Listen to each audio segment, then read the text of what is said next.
I will teach class 6 chapter 4 sorting materials into groups. As in previous lecture you had studied about the different types of materials and different properties of that materials and their uses in different areas of life and day-to-day life. As in today's lecture I will discuss about the properties of the materials. In last lecture, you had studied about the 4 properties of the materials, that is appearance, hardness, solubility, floating. In today's lecture, I will discuss about transparency. But to go further, I will tell you about these 3 properties in short interval. That is hardness. Some materials or some objects are very hard, that is very difficult to compress, and some are very soft, that is they are very easy to compress. So here is the example. The soft materials are those like sponge, cotton. These are easy to compress. So that's why they are called soft material. On the other side, the hard materials are blackboard, desk, and many other things in your daily life which are not easy to compress. Next is solubility. Some materials are soluble in water while others are insoluble in water. What does it mean? For example, sugar, salt are soluble in water. That's why they are soluble materials. On the other hand, oil, kerosene oil, sand are not soluble in water. That's why they are insoluble materials. Next is floating. In this property, some materials float on the surface of water and some sink in the water. For example, if you drop a piece of stone in water, you see it sink in the water. On the other hand, if you throw a piece of paper on the surface of water, it float on the surface. That's why the objects are of 2 types on the basis of property floating. That is the object which are sink and other side the object which are float.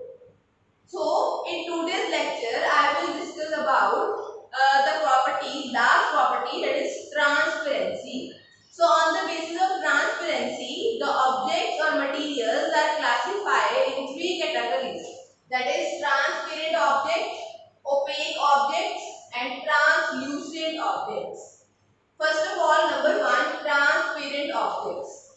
The objects through which we can see clearly, as a mirror or glass through which you can see the object on outer side. As this my hand I place in front of myself.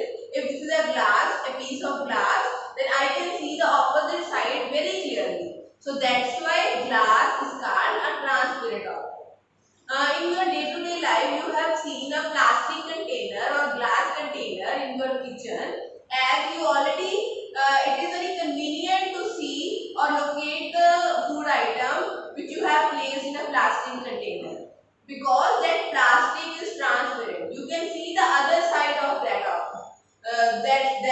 glass or that plastic. So that's why these glass or plastic containers are called transparent objects. So is that clear? The transparent objects are those objects through which we can see the other side of that object. As you see in your kitchen, the food items can easily seen from the containers. For example, plastic for food items and glass containers. Next is opaque object. The objects through which we are not able to see. What is that? If we place a wooden block or cardboard in front of you, as I place my hand in front of my eyes, I can't able to see that side what it is placed. So I can't able to see that pen. So that's why my hand is opaque object.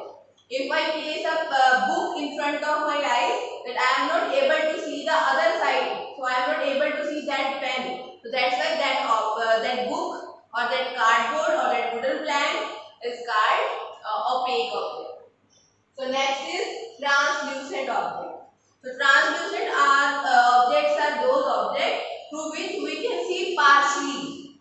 That is, object can be seen but not clearly. That is partially. We can see the object that is not clear to us. That is not visible clearly. So that's why these objects are translucent objects. For example, if we throw oil on a piece of paper and try to see through the paper on other side, we are able to see the object, but we can locate that object, but we are not able to see that object very clearly.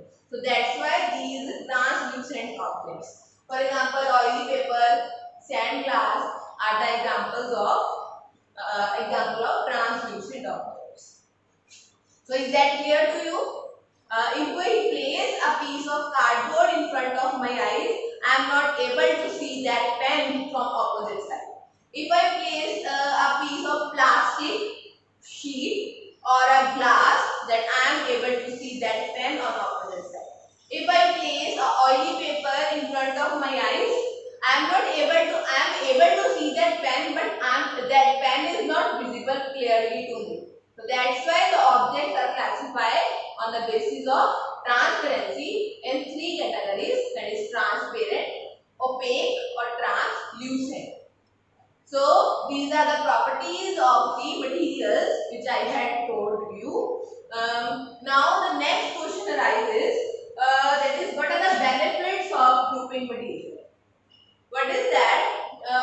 If we place the same type of materials on one side, for example, as you see your mother place your clothes, your brother's clothes, your father's clothes on your or mother's clothes, by categorizing and grouping them into different place, this is able to see that it is easy to locate your clothes very easily. What I mean? If we group the materials into, that the similar materials are grouped together, or by any other method we categorize the material in different categories, then they have many benefits of grouping that material. So here I will discuss about the different benefits of grouping material. So firstly, number one, it is easier to locate. Similarly, it is easy for you to locate your clothes, as it is not mixed with your father's clothes or your sister's clothes or your brother's clothes or your mother's clothes. So it is very easy to locate your item. Next, easier to study their properties. As we locate the food item in our kitchen or bathroom articles in bathroom, so it is easy to locate their properties or understand the properties of different materials. Next is study the pattern in the property. We can understand what the pattern they have. Is they transparent? Is they translucent? Is they opaque? So it is easy to study the pattern of the object. Get information about the shortfall of material. We easily know is that material is shortfall. Shortfall means going to free or going to is that material is going to free, or we are able to know about how much amount of that material is left. We have to need a new material or not. Shortfall of the material is known. Easy to take stock of material. How much amount of that stock is present? Well, easy for us by grouping that material. So grouping the objects in different categories or according to their properties or similar objects are placed together, we have very large amount of benefits. That is easy to locate, find the properties, easy to know the pattern, knowing the shortfall, or last, easy to take the stock of the material. So here I have completed the chapter number 4. Along with this chapter, I had tagged the PDF file and workbook with this.